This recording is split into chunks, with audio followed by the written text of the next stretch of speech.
The data consultancy Lease Data Solutions has reached 100 workers, many of them engineers, in a field in which not long ago nobody would have placed many expectations, analytical and artificial intelligence solutions to improve companies' supply chains and management in general. Built halfway between Spain and Germany, it is an example of the capacity of new technologies to generate economic activity in Cantabria. Autofrancenza belongs to the Sainza Corporation Group and is a leading manufacturer of products for brake, suspension, steering and transmission systems for the automotive aftermarket and main brake caliper rebuilders, being approved by the original equipment manufacturer. Recognized as one of the most innovative companies due to its comprehensive and sustained innovation management model based on the development of people's creative talent.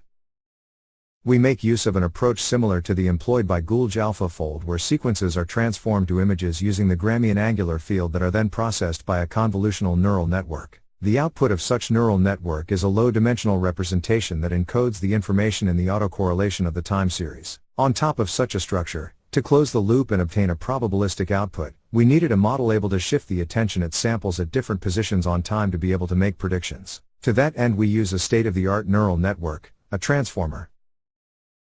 Machine efficiency losses are one of the main and most common concerns in industrial processes. With that in mind, Driven proposes to analyze, simulate, and optimize the entire operation in an automotive component factory, from product movements between the parts warehouse to the final packaging process. To that end, Driven will make intensive use of the DIGITbrain platform, from the edge layer to the user interfaces in a web-based environment. The experiment will optimize production processes by achieving a significant increase in the E, and, also, fostering the democratization of technologies, opening the way to new business models based on data exploitation.